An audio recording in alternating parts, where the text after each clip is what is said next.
Hello, this presentation is on the subject of why should we obey the state. Now, obviously, in a 10-minute presentation, it's not possible to cover in depth all the issues surrounding the legitimacy of the state, whether or not the state should exist at all, and the relationship between the individual and the state. So I'll attempt to be both broad and concise as possible. I'll split the lecture up into the presentation even up into two parts. The first section will cover the idea of the state, why the state, the history, the idea of the state, why the state exists, what are the alternatives to it, why was it brought about, and the second part, following on from that, will discuss the relationship between the state and the individual, what the state's allowed to do, what the individual's allowed to do, what the mutual obligations between them are. So I'll begin with Socrates. Seems as good a place as any to start, or at least Plato. In his Crito, Socrates has been ordered to commit suicide by the Athenian Senate, and his argument for carrying out that order, when challenged by his friends, they encourage him to leave the state, is part Locke's tacit consent, which I'll discuss in a minute, and part a sort of hierarchical top-down idea of the state as natural as the authority of the state is as natural as a parent to a child, a father to his family, and also it's a precursor to Locke's idea of the theory of tacit consent. He's enjoyed the benefits of Athens, so his honour demands that he carries out the orders of Athens. Any time in his life he could have left the state, but he's enjoyed the benefits of it. Now he must carry out it's all the sort of, this is a sort of hierarchical top-down view of the legitimacy of the state. Aristotle, sometime after Socrates, saw man as a social and political animal, so the state was a natural state of affairs. Which is something I'd agree with. I think we're naturally hierarchical. If it wasn't the state, it'd be some sort of authority vested with power. Whether it was how legitimate would be open to debate. But later on, Hobbes, at the time of the English Civil War, proposed the idea for the legitimacy of the state as a bottom-up. We lend legitimacy to the state from this hypothesized state of nature where we lack any overarching authority. We are completely at liberty to do what we want, and this results in a war of all against all. Locke proposed this in his book Leviathan, one of the most influential works of political philosophy, possibly the most influential work of political philosophy.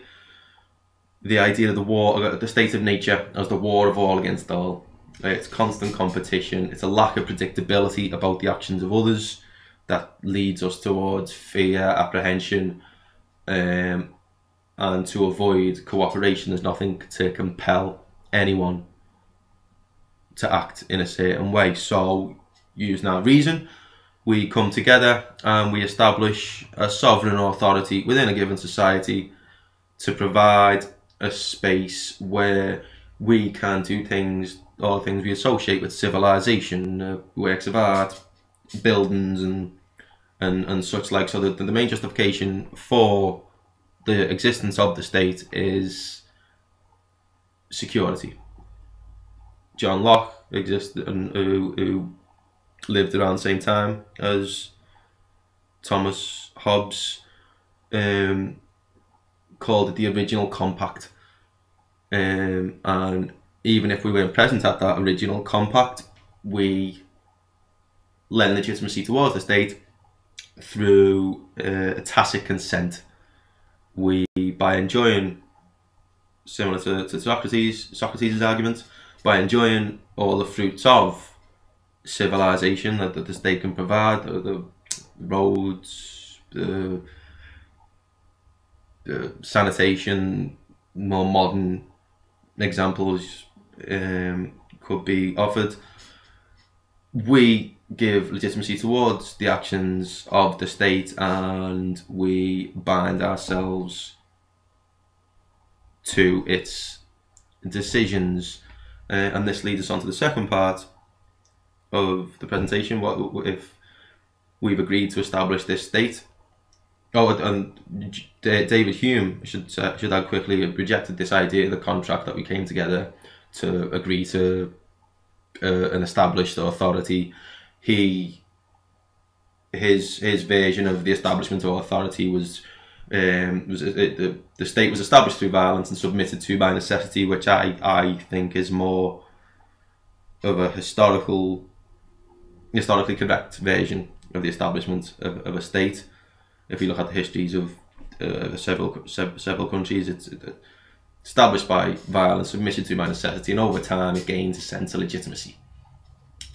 So Hume rejected this idea of an original compact or a social contract, which is Rousseau's term for this original compact. Now, the consequences of this original compact mean we limit some liberties, we give up some liberties in exchange for security. For Rousseau, the consequence of this original compact was to give the majority, or the state, society, almost full reign. For Rousseau, anyone who disobeyed the will of the majority could be compelled to do so by the majority. Now, this has been criticised as a kind of precursor to the totalitarianism we saw in the 19th century. I don't think it's too much of a leap from Rousseau to Lenin, or even further back from Plato's Philosopher Kings, the idea that we set up the state's run by a select group who know how to run the group, have access to information that the rest of society don't. Mix that with Rousseau, you've got something a lot like Leninism. There isn't much room for dissent or debate besides packing your bags and moving away, which obviously wasn't an option in the Soviet Union. For John Stuart Mill, there had to be limits on what the majority could do. He recognised that the will of the people, the will of the state, is essentially the will of the majority. So in order to limit the power of the state, it could only extend to protecting people from other people. It couldn't compel people to do something unless that thing harmed someone else. John Stuart Mill, one of the fathers of liberal thought in England, the idea of limited government, that sovereignty isn't absolute, the will of the majority isn't absolute, so we see limits placed on the actions of the state. And also with that social compact or social contract, original compact, whichever one you call it, the obligations placed on the citizen. We obey the state because essentially it's in our best interest to do so. The alternative would be that state of nature, whether or not that state was established by force, by coercion, or by agreement. The state exists to provide a framework of security,